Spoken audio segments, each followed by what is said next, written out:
सारण सारथी news में आपका स्वागत है। मैं हूं जितेंद्र कुमार। बिहार का फुटबॉल टैलेंट इन दिनों शहर ही नहीं बल्कि ग्रामीण इलाकों में भी तैयार हो रहा है, जहां न तो कोई खेल अकादमी की सुविधा है, न ही बेहतर किट संसाधन। बावजूद अपने हौसले की बदौलत कुछ कर गुजरने का जुनून ऐसा कि सारण की ये बालिका फुटबॉलर बेटियां अपने सपनों को गोल पोस्ट तक पहुंचाने की मुहिम में जुटी, दौड़ लगाते हुए फुटबॉल के साथ मैदानों में लगातार पसीने बहा रही हैं। कुछ ऐसा ही नजारा अहले सुबह जेपीयू कैंपस के मैदान में देखा गया, जहां पारिवारिक तंगी के बावजूद अपने हौसले की उड़ान भरने की कोशिश में जुटी बेटियां कोच प्रदीप महाराज एवं प्रिंस कुमार के प्रशिक्षण में मिडफील्ड से स्ट्राइकर, राइट गोल पोस्ट व लेफ्ट इनर फुटबॉल पासिंग की बारीकियां सीखती हुई नजर आई, जिनकी अपने अथक परिश्रम व मेहनत की बदौलत कोशिश बिहार टीम का हिस्सा बनने के साथ देश और दुनिया में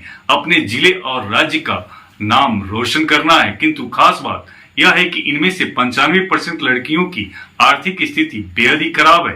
किसी के पिता ठेला चलाते हैं तो किसी के पिता दैनिक मजदूर, किसी की मां खेतों में मजदूरी कर बेटी को बेहतर जीवन देने की कोशिश में जुटी हुई है, तो वहीं किसी की मां दूसरे के घरों में बर्तन साफ कर जैसे तैसे अपना गुजारा कर रही है। खेल प्रशिक्षक पंडित प्रदीप महाराज बताते हैं कि इनमें 95% लड़कियों की आर्थिक स्थिति बेहद ही खराब है, जिनके लिए अपने निजी स्तर से किट की व्यवस्था कर इन बच्चियों को तैयार करना शुरू किया। जिन लड़कियों को लोग घरों तक ही सीमित रखते थे, आज उन्हें इसके महत्व का पता चल गया और प्रशिक्षण के लिए बच्चियां खुद भेजने लगे, जिनका नियमित तौर पर अभ्यास जारी है।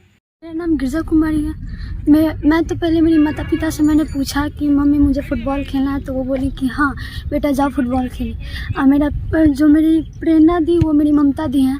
जो ममता दी मुझे प्रेरणा दी कि फुटबॉल खेले। ये ममता दीदी कौन है? ये उनका जॉब हो चुका है। अच्छा। जो अपने ड्यूटी पे चल गई हैं भोजपुर।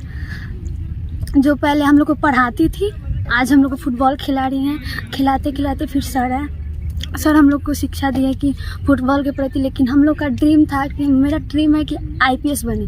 तो आईपीएस के जरिए मुझे यही पता चला कि मैं फुटबॉल खेलूंगी तो मेरा ये भी हो सकता है, रनिंग भी कर सकते हैं। रनिंग के प्रति थोड़ा हो जाएगा तो पढ़ाई के प्रति वो भी जिम्मेवारी निभाते हैं। उसके बाद फुटबॉल के जरिए मैं अपना ड्रीम पूरा करना चाहती हूँ। ममता दी एक बार कराटे सिखाने आई थी। कराटे सिखाने तो हमने उनसे पूछा कि दी आप फुटबॉल खिलाती हैं क्या?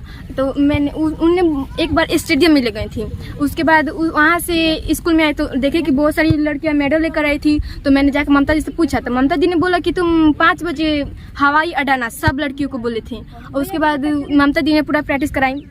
प्रैक्टिस करने के बाद उनका अप्रैल में उनका नौकरी लग गया। तो यहाँ से चली गई मुजफ्फरपुर जाने के बाद उन्होंने सोचा कि यहाँ पे कौन प्रैक्टिस कराएगा। तो हम लोग को तो पता नहीं था। उसके बाद प्रदीप सर, हम लोग जो गए थे स्टेडियम में खेलने, तो प्रदीप सर ने ममता दी ने प्रदीप सर को देखा। तो प्रदीप सर ने हम लोग को आकर, प्रदीप सर जो ये प्रदीप सर है, उसके बाद प्रदीप सर ने कहा कि हम तुम लोग को प्रैक्टिस कराकर इतना मस्त खिलाएंगे ना, जो तुम सबको नेशनल तक खिला सकते हैं। उसके बाद तुम सबको जॉब भी लगा सकते हैं।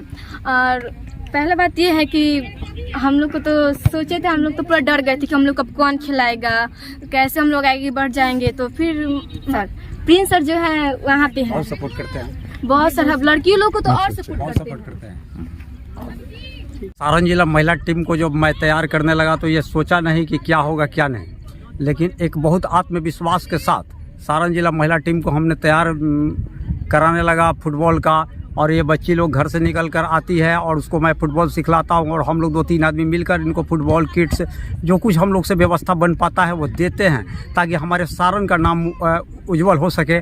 और भविष्य में सारण हमारा स्टेट लेवल, नेशनल लेवल पे पहले से भी खेलते आया है, इस बार भी खेले, और बहुत ज़्यादा से ज़्यादा लड़कियाँ इसमें नौकरी पाए। और हर घर का जो संकल्प है कि सारण का बेटियाँ आगे बढ़े और ये खेलते रहे। अच्छा सर, इस तरह से जो है बच्चियों को जो आप किट उपलब्ध कराते हैं वो आप अपने निजी स्तर से कराते हैं? जी, हम लोग 2-3 जैसे प्रिंस सर हैं, हम हैं, ये अपना निजी स्तर से ही किट उपलब्ध कराते हैं। और किट उपलब्ध कराने में हम लोग को भी बहुत सारी दिक्कत आती है, बहुत सारी कठिनाई आती है।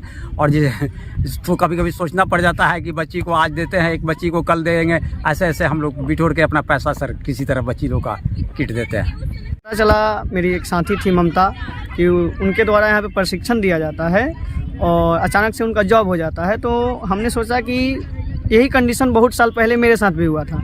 हम भी एथलेटिक्स में अच्छा करते थे, लॉन्ग रनिंग में भाग लेते थे, बट कुछ ऐसी कठिनाइयाँ आई, परेशानियाँ आई कि हमको बीच में गेम को ड्रॉप करना पड़ा।